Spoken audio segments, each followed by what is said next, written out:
Welcome. You're tuned into Life is a Sacred Journey. Every week, we bring a new perspective to aging and caregiving. Here is your host, Micheal Pope. Hello, everybody. I want to welcome you to my first show. My name is Micheal Pope, and I'm your host to Life is a Sacred Journey. I want to thank all of you who are out there, and I hope that I will hear from you. If you want to call in, the phone number is area code 949-270-5908. Also, I am going to ask you, if you do call in, it will be very important. I know we love to hear ourselves through the computer, but you need to turn the volume down on your computer when you call in so that it won't be any feedback. You can more than later on go back into the archive and then listen to yourself in the program. But as you're talking, we would ask you to turn down the volume. And again, the call-in number, 949-270-5908.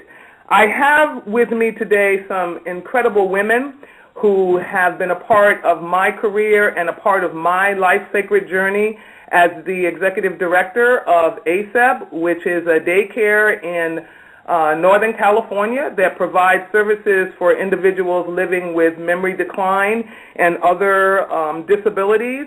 And that's just a description. These are live, living, breathing, joyful human beings. And so today I have invited Lydia Miselides, who is the executive director for the California Association for Adult Day Services that is placed in Sacramento, California, the capital of California. And she is with us today to talk a little bit about adult day services, as well as I would love for her to share her vision of aging and how she sees sort of the models of care that exist not only in California, but I know she knows a lot about what's going on in our country, and I'm going to even go so far to say in the world, maybe the universe, Lydia, maybe. And then my other dear friend is Frances Kakugawa, who I had the honor of meeting personally this year after using her poetry book, Mosaic Moon, in an early stage support group that I facilitate here at Alzheimer Services of the East Bay, ASEB.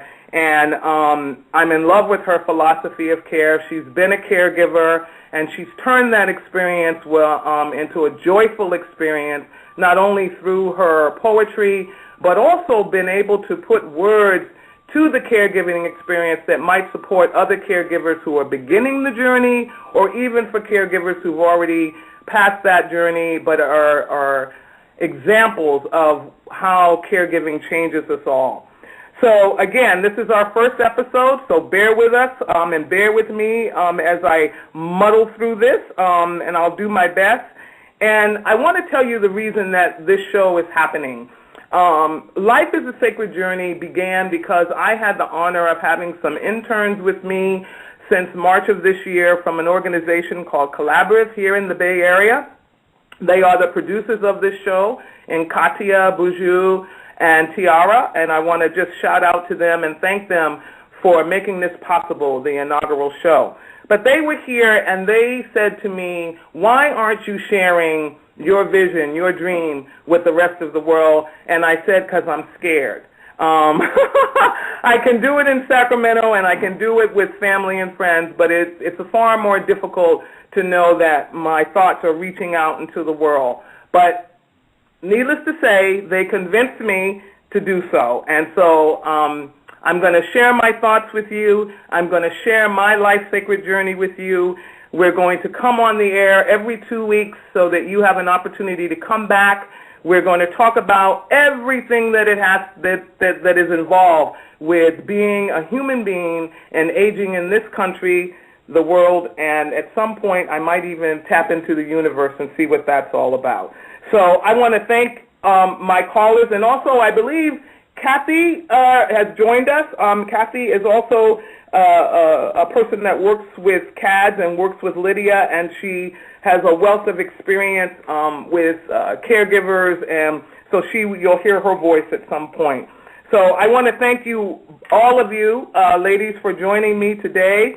And we did have a guest, Fred, Verbogen, who was also an intern from Belgium, because I wanted him to share his experience with you.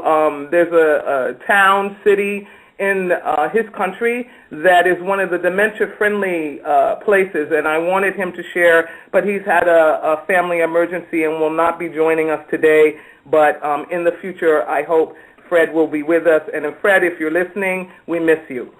So this episode, we're going to talk about getting rid of the doom and gloom messages around aging, the sadness, the hopelessness. We know it exists. We know that when somebody is diagnosed with Alzheimer's, somebody is frail, somebody is elderly, there's losses there, and those losses can create grief, and those losses can create challenges for all of us.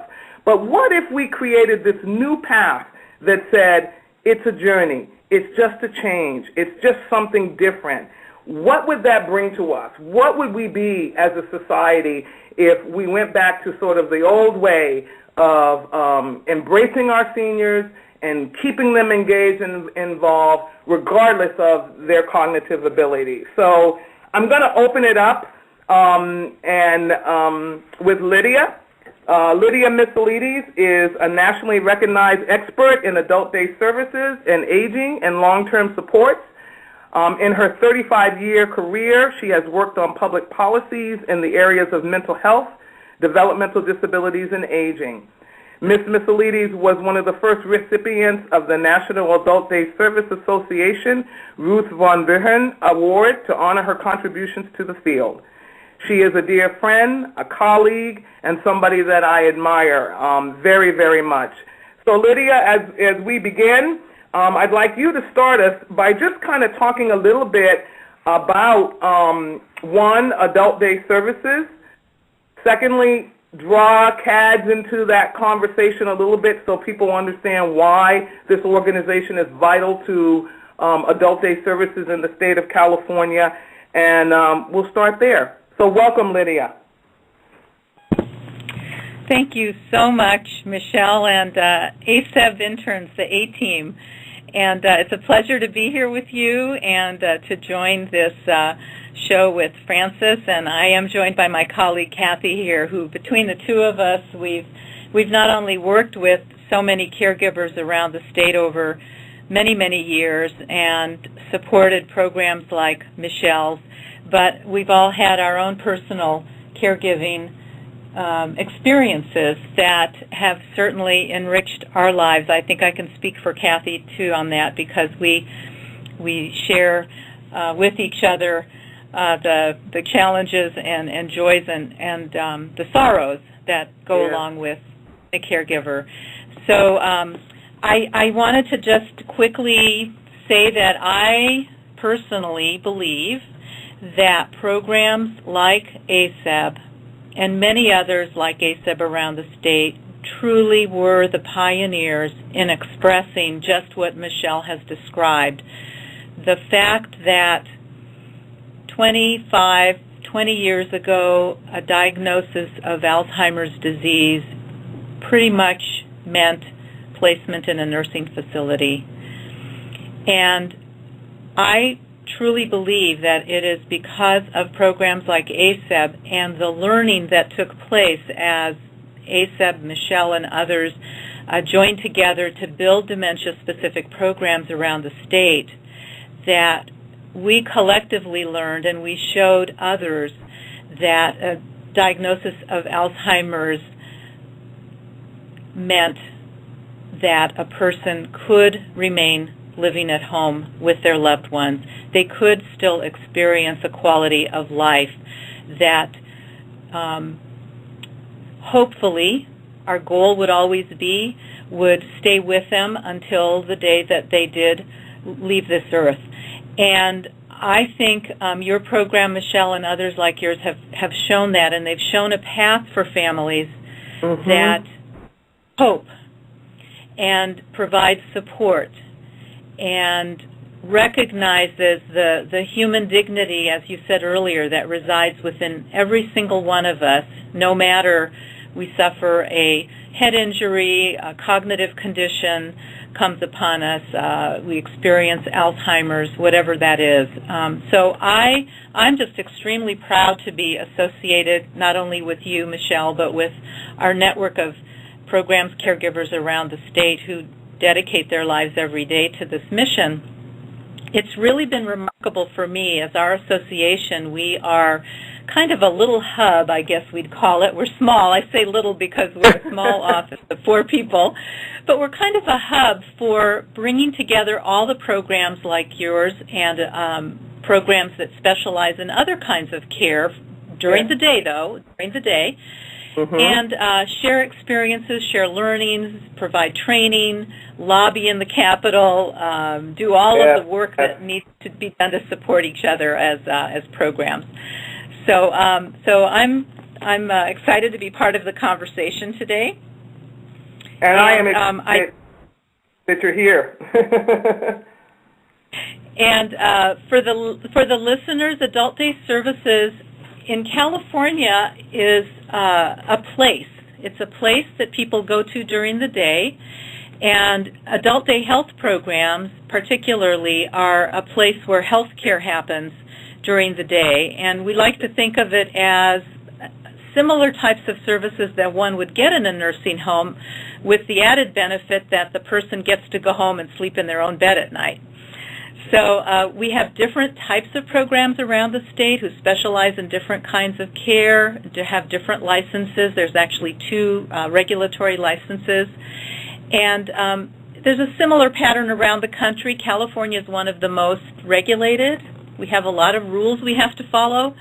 And I honestly think that California has truly been a leader in this area of aging services. And we'll talk a little bit later about what's happened over the last decade to change that. And you know, I think that's something that I'm sure our listeners will want to hear a lot about, because with Obamacare and all of the language around our changing healthcare system in our nation, you know, this model of care is very much a part, and should be very much a part of the language of how we care for people in the future. So I'm looking forward to hearing that. And I want to welcome you, Kathy, to this conversation. Thank you for being on board. We have a caller on the line, so I'm going to go to the caller now and bring them into the conversation. So hello, caller. Hello. Hi, Jade. So everybody, this is my daughter. She has decided to call in and say hello on my inaugural show, and I hope to wish me luck. Yep. Is that why you're calling? Yes. Okay, so you want to say that? Yeah. I hope that the radio show goes well today. Well, thank you so much for calling, Jade. I appreciate your support, and as always, you are part of the vision and mission of ASEB because you have grown up here. So I just want to say thank you very much, and thank you for calling. You're welcome. Okay, well, I'll see you when I get home. Okay. Okay, bye-bye. Bye. That's so nice. Okay, Francis, I'm going to bring you in on our conversation now. So Francis Kakugawa, who currently also resides in Sacramento, was born and raised on the Big Island of Hawaii, and she taught many, many years in Michigan and in Hawaii public schools. She conducted language art workshops for teachers, and she is a curriculum writer, and she was a lecturer for many years at the University of Hawaii. In 2002, she was recognized in the Living Legacy Outstanding Women of the 20th Century in Hawaii book.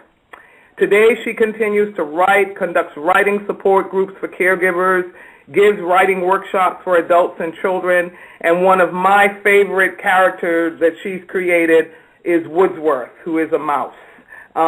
Francis, welcome to the show. Thank you so much for taking time to be with us today. And I'm going to pose a little bit of a different question to you. Since you were a caregiver and have experienced sort of the caregiving system as it exists pretty much today as well, what could we have done, or what do you envision could have been done differently to support you as a caregiver? Basically, I think that the word ageless comes to mind. If we have such biases against numbers and age, and if we could all see everyone who has dementia, who has Alzheimer's, as ageless and just as human beings, because so many times, especially in the medical field, we use this age as a way to diagnose and to treat people. And because there is no cure for Alzheimer's, we have to return to what ASEB stands for, and which is the humanities. Because science continues to create longevity in us. But longevity means the humanities, what it is to be human, and who's taking care of these humanities. And so this is why when I began writing poetry, it forced me to look at what it means to be human. And I think it was this returning to the humanities that really helped me as a caregiver, actually more than the medical. Yeah. In my mother's life. You know, it's interesting that you say that. In my early stage group, and of course, Kathy, please chime in, and Lydia, you know, I find that people tell me all the time that they get a diagnosis and then people, you know, kind of get a piece of paper with a whole bunch of legal and or formal language, and they don't really understand what any of it means, and they walk out into the parking lot and they're kind of alone. So was that an experience that you had? But before you answer, I need to let the callers know to please hold on. We're going to get to you. You're in the waiting room. You're in the green room. So just hang on in there. We'll get to you in a minute. So I'm going to go back to my guest. So, I mean, how was that for you, Francis? Did they give you information? Did they guide you in any way? Or was it just, this is what your new life is going to be, bye-bye? The word was fear of the unknown, and there were no answers really, except the problems were not really medical problems, but they were human problems, and there was fear. And I see this fear being attached to the elderly. And we look at the ads, we look at all our messages out there, and we are instilling fear in the aging process, and that has to change. We were looking forward to retirement before. It was a place to be, a joyous place. But now retirement is linked to age. And with age, there is the fear. There is the fear of isolation, the fear of medical problems. And we have to change this concept we have of the aging process, as you mentioned earlier. I'm going to bring in one of our callers so that they can join the conversation. Hello, caller. Hello. I want to thank you for calling in. Do you have any questions for any of our guests today, or is there a comment that you would like to make on the topic that we're discussing? Well, first of all, can you hear me? Yes, we can hear you. Oh, okay. Well, this is Debrina, and I'm calling Micheal to say that I'm so delighted that you have decided to make a radio program about a subject that all of us are keenly aware of that has not been discussed, and there's so many issues associated with aging and with dementia and with health care that we need to have this conversation, not just on the radio, but in the schools and everywhere, the police departments. I think that this program is well overdue, and I want to congratulate you for it. And I just want to say, as a person who was a caregiver of my father, one of the fears that we had was when he would walk away and we had to call the police, that the police department really doesn't know how to deal a lot of times with patients that have dementia. And we, at some points, were afraid that they were going to, use violent action to subdue, our father, who was a very peaceful person in his, without dementia, but when he had dementia, his personality did change. And so, I don't think the police even know how to deal with people that have certain stages of dementia. And instead of them being educated enough, a lot of times you have these tragedies where they go in and just, start shooting. Yes, yes. I know, Lydia, I know you can speak to that. I've heard many times that people with dementia get 5150, which is an emergency medical, psychiatric sort of lockdown, and those individuals are locked down in facilities and they shouldn't really be there, or, first responders will walk in to a home with their fire garb on, and the person with dementia ends up hiding from them instead of looking at them as rescuing them. Have you heard any of those kind of stories throughout your work? No, your caller raises a really important point, and unfortunately, I think sometimes it takes a tragedy in a community to really alert people that this is a challenge and that it does need to be addressed. And I do recall in the north part of the state here a situation that was described to me that where a gentleman with Alzheimer's was taken into custody under suspicion of abusing his wife. It was a complete misunderstanding. However, he was put in jail. And I guess the positive thing that came out of that was that the community did recognize this wasn't what they wanted in their community to happen, and it did pull together a group of professionals and caregivers to sit down and have that conversation about what do we need to do to prevent this from happening. So sometimes, unfortunately, it takes an event like that to wake people up to take action. Mm-hmm. But I think there is more awareness today. I think there also needs to be much, much more than does exist. And with turnover in police forces or first responders for that matter, and I know training is a constant challenge for them, I think this is a key issue, whether it's Alzheimer's, whether it's epilepsy, whether it's mental disability. That's right. Debrina, I want to thank you so much for calling in. You're welcome to stay on the line with us and continue to join in with the conversation, but if you do have to leave us, thank you again for calling. Thank you for the shout-out and the lift-up. Debrina Madison is an attorney in the Bay Area and also sits on the board of ASEB and a great colleague and friend. So you're welcome to stay on the line, or if you have to leave, let's continue to listen in.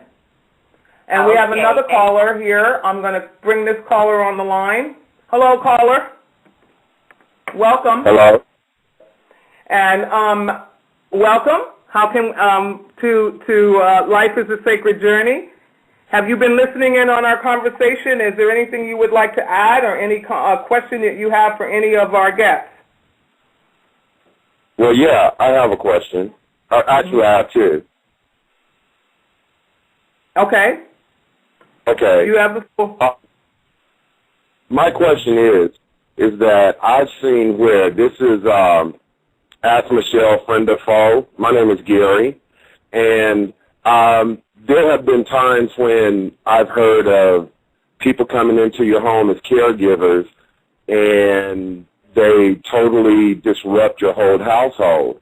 And I'd like to know if Obamacare also takes care of the financial part of it, or does that play into it at all? Lydia, do you have any feedback on that? Hi, this is Lydia. Obamacare does not address, unfortunately, long-term care services, and what I'm hearing you describe is a situation where someone may need care in the home, so a paid caregiver comes into the home, and it's a difficult either fit with the person they're caring for, or things aren't going very well. Did I read that correctly, your question? Well, yeah, caregivers can come into the home also, but they can also be in certain facilities, and I'd like to know, how do you find the perfect facility or the perfect fit for your family member? Boy, that's an excellent question, and I don't know, Kathy may want to weigh in here too, having had some recent experiences with her aunt. But Kathy, do you have some initial thoughts you want to share on that? Well, we do on our website have the Guide to Selecting Adult Day Services with some questions you can ask to find out if it is going to be the right Adult Day Services program for your loved one. Our website is www.cads.org, and CADS is C-A-A-D as in David, S as in sunshine.org. And really, I think a lot of when you are visiting locations, you have to go with your gut feeling. Is this where you would want to be? Do people have a kind and caring heart? I think if you would go to the Adult Day Services programs that we work with, you would instantly know that people there are loved and honored and treated with great dignity, and those are so important.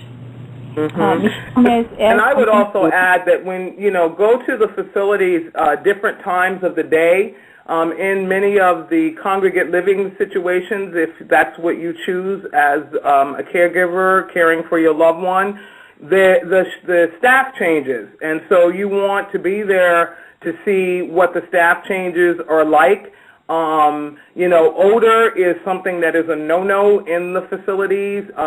People sitting in wheelchairs in the hallway and not engaged in activities is a no-no. So, I agree with Kathy. You go with your gut feeling. Is this a place that is embracing life's sacred journey by having a variety of activities going on? Are the people socializing together? Are they engaged and involved? And cognitive ability should have nothing to do with that. That model fits for anybody who is aging in a congregate setting, which we call in our world aging in place. So the reality is, if they're in assisted living and they age in place in that place, you want to make sure that facility can transition. I invite you, though, Gary, to join us at our next show in a couple of weeks, which will air on August 22nd, and that actually is going to be the primary focus of that show, where we're going to have some assisted living, board and care, and different type of congregate living model individuals, professionals on, so that you can ask questions of those folks. But I'm a big, big, big advocate, fan of Adult Day Services, because I believe from the bottom of my heart that people do age better in their communities, and I know I for one want to age in my community and die in my home. So I'm an advocate for Adult Day Services, but I do understand that not all families have the ability to they need other types of services. So So Kathy, do you have anything else you want to add about sort of the checklist that Gary should think about going forward? No, I think we've covered the key points so far, and maybe some questions will come up from other callers as we go along. Yes. Michelle, may I add to Gary? Oh, go ahead. There are so many services out there that we are not aware of, and so I would only advocate joining support groups, because within a support group, let's say there are 10 caregivers, many times these caregivers come to the support group with a lot of information and experiences, and they can lead you to certain services, and so I think we need to work with our physician and a social worker, because we get so frightened at the beginning, and isolation should not be part of our lives. So we need to be proactive, go out and say, what is there out there for me? For people who like to walk away, we can register them to the Alzheimer Association. And it is a national program where you are registered in all 50 states. And if you go to Vegas and you get lost, you can, it's in the system where they will quickly police department would be there to help you find your lost loved ones. So there are services out there. We really are not in the dark ages. It seems that way when we have someone diagnosed with Alzheimer's, but there are many services out there, and we need to just go out and look, make connections with people. And I know that when you are a caregiver, we are so busy many times reading a book or reading a pamphlet or even going on a website is so beyond our capability because there is so much to do. So we really need human contact, and we need to demand this really, and maybe through your physician. Well, Gary, did we give you enough information? You're more than welcome to stay among us in the conversation. Our callers are calling in. Callers, please do not hang up. We will get to you. We do see you, and we're just giving everybody an opportunity. And thank you so much. This inaugural show is going so much better than I thought. I can't get to all the callers. This is very exciting. So I'm going to pick up another caller now to join the conversation. Hello, caller. You need to turn your computer down. Hello. Hello. You have joined Life is a Sacred Journey. Welcome. Hello, Michelle. This is Lance. Hi, Lance. Lance Reynolds is the board president of ASEB. He has joined our conversation. Welcome, Lance. You're on the line with Lydia Missilides, who you know, Francis Kakugawa, who you also know, and Debrina Madison, who you also know. So welcome, Lance. Well, I just wanted to call in and thank you all for doing this, and thank you, Lydia and Francis, for all you do.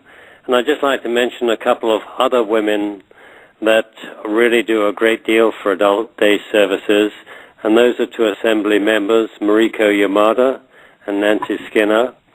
And between the five of you women, I have no fear for my old age. Just wish some more men. Just wish some more men would get involved. Yes. Thank you. Yes. Yes. Thank you for joining. And I shall hang up. Okay. Thank you, Lance. So I'm going to turn the conversation to a little more philosophical envisioning. And believe it or not, we have 27 minutes left to the show.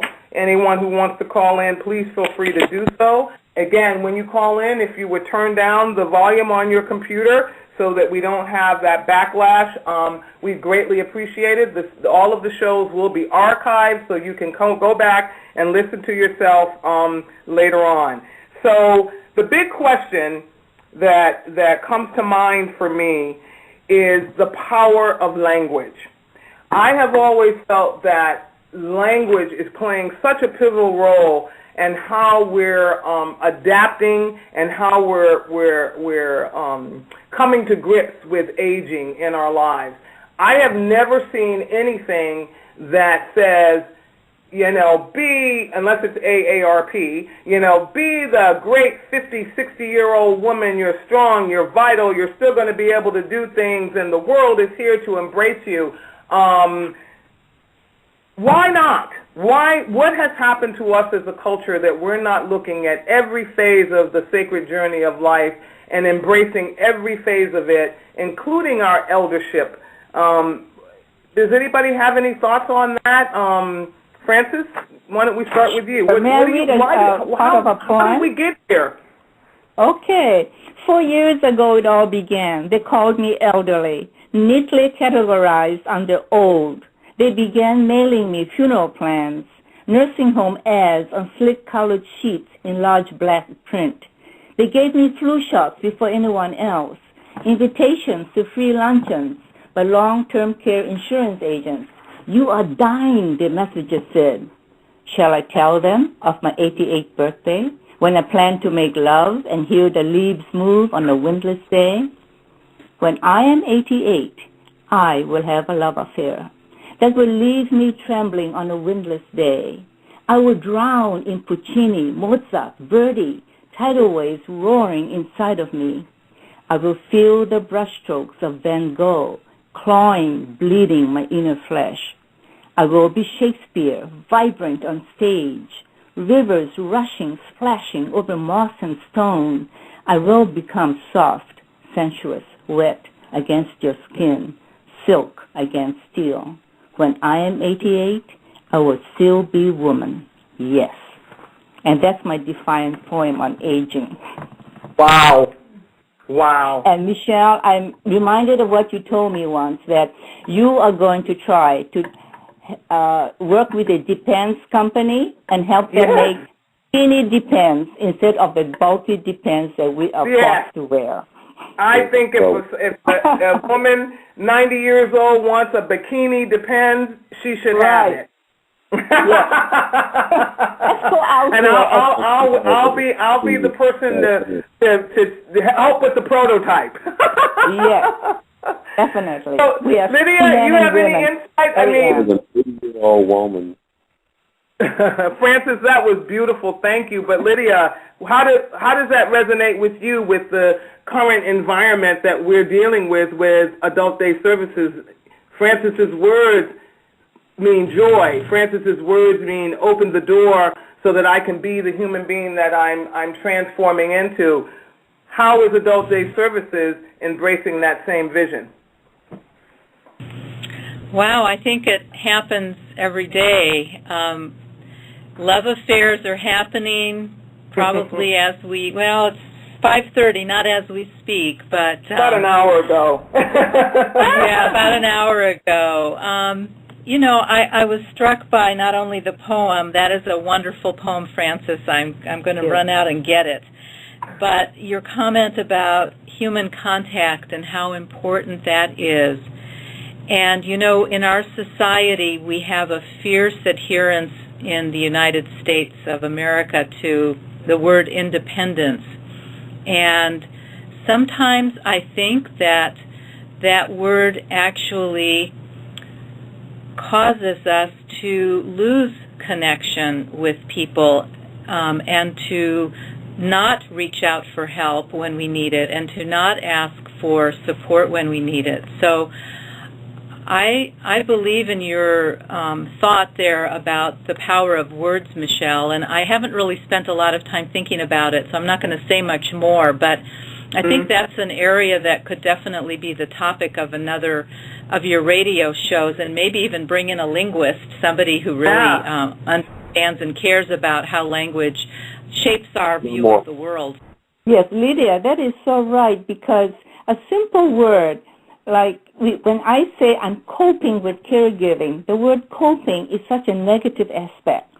And if I say that I'm in this belief system that it's a burden and I'm coping. But when we change that word coping to embracing, it changes the whole journey. As even one word can form attitudes, and attitude result in our behavior and our emotional, our psychological status. So, yes, even one word can make such a difference. So I'm really with you on how important our use of language is. Micheal, if I could build... Go ahead. If I could just build on that for one moment, and that is, I think so many times that we as caregivers come too late to the understanding that we need some help and we need some guidance, and then it's very difficult because at that point we're tired, we're emotionally drained, and it is very difficult to get the energy to do what you need to do, not only for yourself, but to reach out for some help. And so if we were to begin early on using these words, as Francis has just described, I think that does change our notion about even how to ask for assistance and reach out for support from other people. So I think that's a really powerful topic to explore some more sometime. That's going to be a great topic, and I'll invite you all back for that conversation and invite all of the callers out there to be a part of that conversation, because I do believe the power of language has only supported our isms in our country and in our world, and if we would change our language to be more positive and more embracing, as you you said, both of you said, what a different world, and it would be cool if we could pilot maybe 20 acres of land where only people use positive language and came out a year later so that we could say this is the result of what happens when people only hear positive language. So that'll be a show down the road, and maybe we'll get somebody out there who's listening to the show to give us that 20 acres of land to build this positive community. So give me a call or email me at micheal@aseb.org, and I'd be happy to have that conversation and help you invest your money in making a difference in this world. So I'm going to go back to you, Lydia, for a moment, because I do want to make sure, since I have you for the inaugural show, and again, thank you so much, that you tell us a little bit about adult day services and how the model has changed in the last couple of years and how managed care and all of that has come in. And we don't have to talk about the political aspect of it, but just so that people are aware of how it's changed in the state of California. Sure. So we have adult day programs that are not publicly supported other than some grants through your local area agencies on aging. You might want to write that down if you're not familiar with that term. Those are a good resource for people looking for support and information.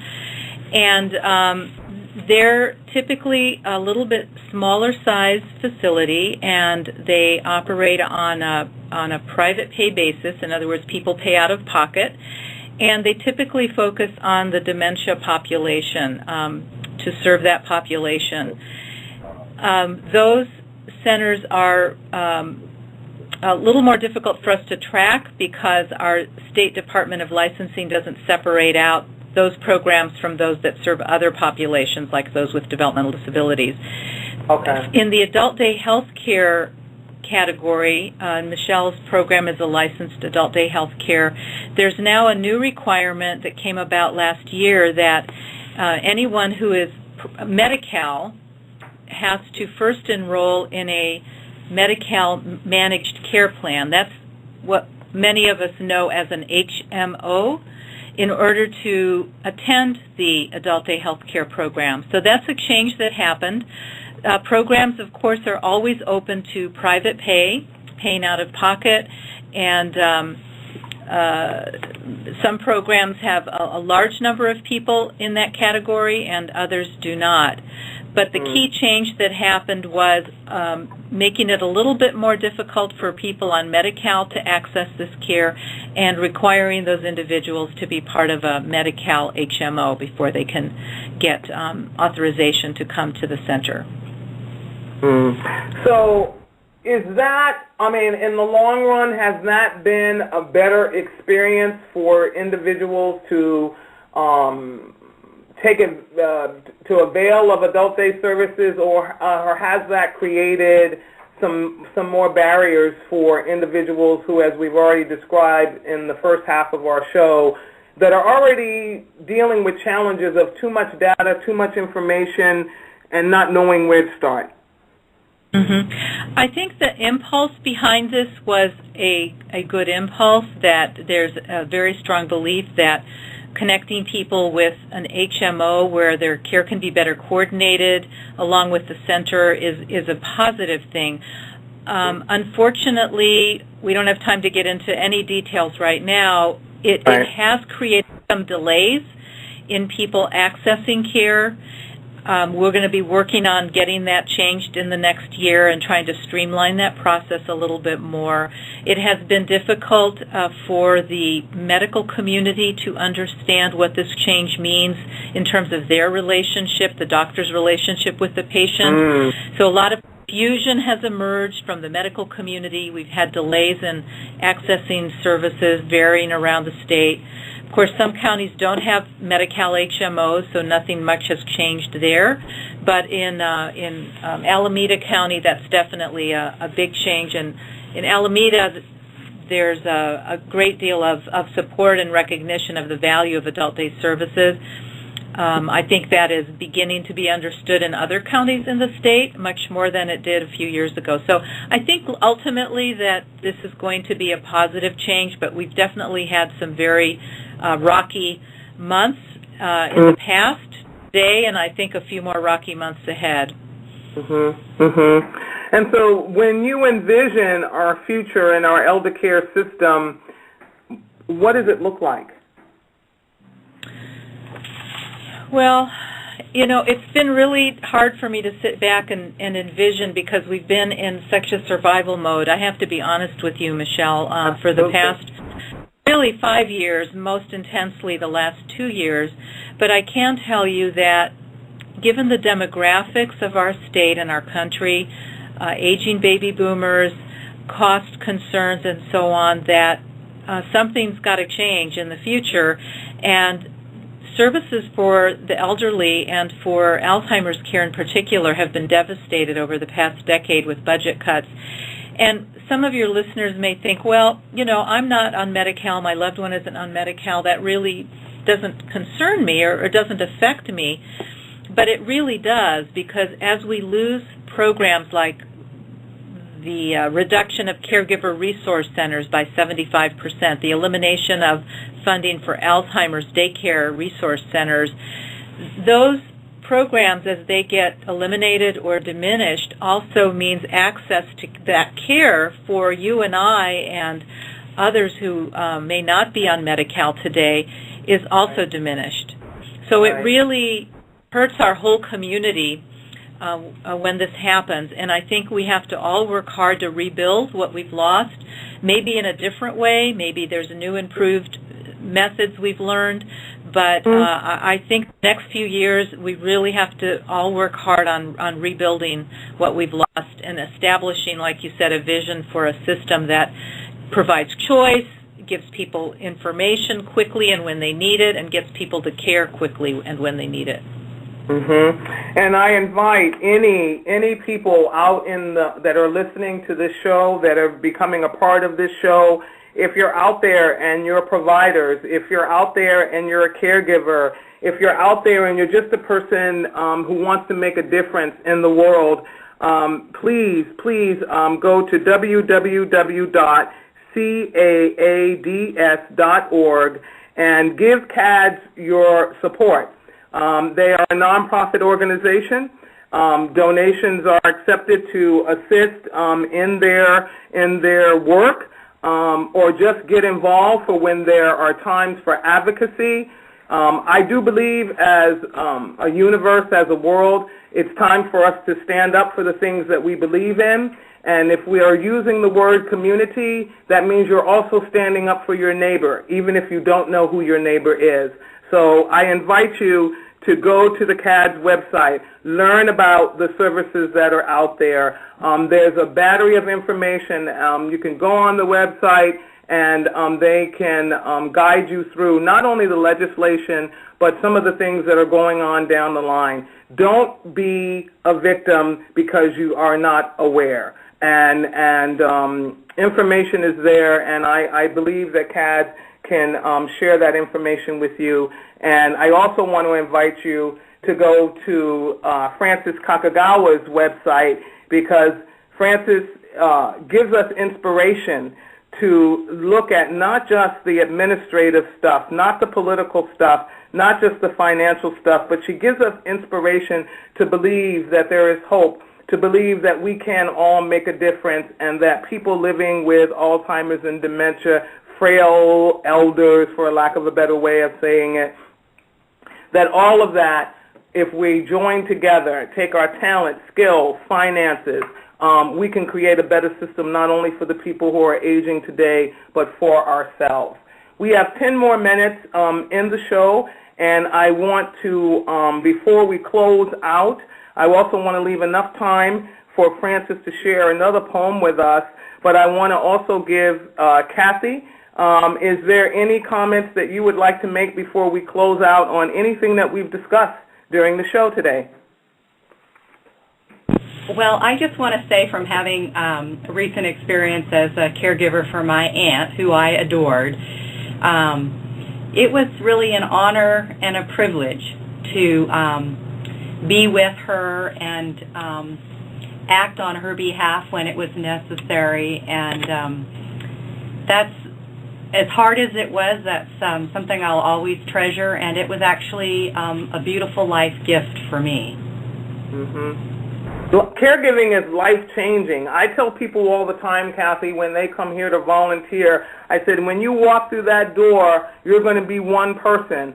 But after you've had the volunteer experience and being around these people who have such rich essence, you are going to be a changed individual. You would have to be a rock not to be changed by the spirits of the people in the room. So I applaud you on what you gave your aunt, but I also know that she enriched your life for the future, and we are so blessed that you had that experience, because you bring that to CADS and bring that to your conversation today on representing other caregivers who were not able to call in or be represented. So thank you for that. Lydia, do you have any last comments that you would like to make? No, I don't. I'm eager to hear feedback from listeners about the program and other topics that might come up. My mind's been racing with ideas for you, Micheal, so I just appreciate your inviting me to be on the program today and starting this conversation, a very important one. Well, thank you so much. And again, Lydia Michealides is the executive director of CADS, one of the most wonderful people that I know. I thank you so much for your dedication and for honoring the life journey and for all of the hard work, hours, and time that you spend pulling all of us together as a collective on behalf of this great work that we all share together. Now, Frances, take us home take us home with your poem. All right. Emily Dickinson, I'm somebody. And I asked myself a question, what would our loved ones say if they could speak? If I could speak, this is what my voice would say. Do not let this thief scare you away. Do not let this thief intimidate you into thinking I am no longer here. When you see me, tell me quickly who you are. Do not ask me, do you know me? Help me retain my own dignity by not forcing me to say, no, I don't know who you are. Save my face by greeting me with your name, even if the thief has stolen all that from me. It shames me to such indignities to know I do not know you. Help me in this game of pretension that this thief has not stolen your name from me. My words have all forsaken me. My thoughts are all gone. But do not let this thief forsake you from me. Speak to me, for I am still here. I understand hugs and smiles and loving kindness. Speak to me and not around me. I am not she or her or even a room number. I am still here. When I soil my clothing or do something absurd, do not tell me, why didn't you? If I could, I would.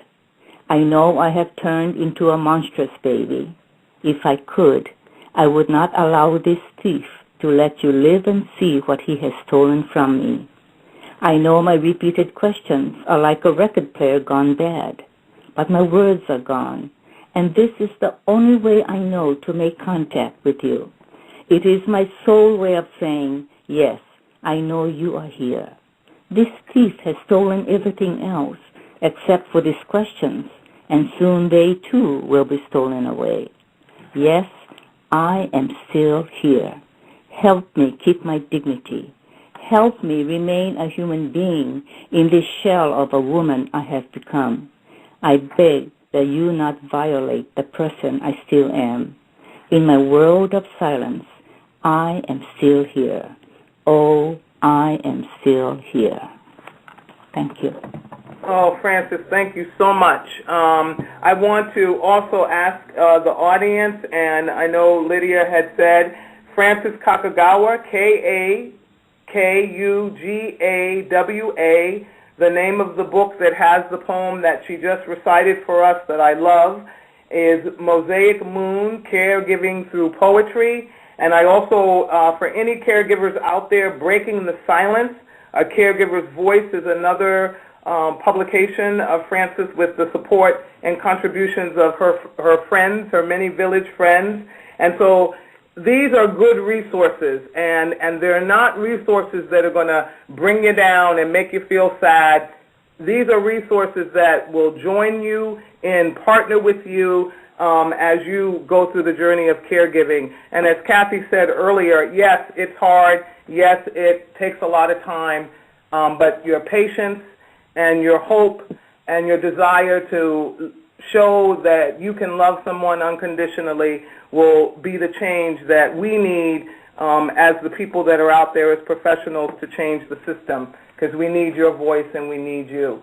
So I want to again thank Kathy Atkinson from CADS for being a part of this conversation and joining us. I want to reach out to Fred and say, Fred, we're sorry you could not make it with us today, but we'll bring you back so that you can talk about that wonderful place in Belgium that really gets it, so maybe we can learn from that model. I want to thank Lydia Missilides for being a leader in our community and for taking CADS to another level with her vision and her passion to make a difference in the world. And Frances, your spirit, your heart means the world to me, and many, many days when I think that that this is not, I know that I'm doing God's work, I know that I'm doing good work, but some days, as Lydia said, over the last couple of years, it's been it's played its toll on my heart. But then I can go and read your poetry and realize there's a reason. So I thank you for being the person that you are and the willingness that you have to share your spirit and heart with caregivers actually all over the world, because your books are everywhere. We have 3 more minutes to the show. Most of our callers have left us, but I hope that you're still listening. And I want to also say this is the inaugural show. I thank everybody for hanging in there with us through our glitches. And my daughter told me that I said too much, so the next time I won't say as much. Thank you, Jade. And I want to thank, again, the Collabriv interns. They are the producers of this show. I want to thank them for their vision. I want to thank them for pushing me into the 20th century with computers and all of this, because I'm very frightened of them. But now I'm not. So Katia, Buju, and Tiara, and Fred, thank you for coming to ASEB and bringing your spirit, your passion, and your talent. And we have 2 minutes left, and I just want to say the show will continue to come on every 2 weeks. We're going to focus in on the joy of aging. We're going to focus in on the journey, the sacred journey. We are not going to use language that's going to make you feel like your journey is something that you can't see through. We're going to uplift you. We're going to try to give you the tools that you need to be a caregiver. We're going to try to give you the tools to be engaged in your communities in every way that you pick up. So we have 90 seconds left to the show, and I just want to thank you all for being with us, and we're going to close out with a favorite song of mine. I actually presented it to people today. It's going to be the theme song of the show, and it's Wake Up Everybody. It was redone by John Legend for all of those younger people out there, but in my day, it was sung by Hal Melvin and the Blue Notes. So, and in it, there's a verse where we should take care of our elders. So I want to thank you again for joining us for Life is a Sacred Journey. Thank you, Lydia. Thank you, Kathy. Thank you, Frances, for being a part of my journey, and I look forward to continuing this conversation with you in the future. We'll see you on August 22nd, or not see you, hear you, August 22nd, which is a Thursday, which will be our place on Blog Talk Radio from 5 to 6 p.m. Please come back and join us. Please feel free to email me any topics. Have a good day, and be the change you want to see.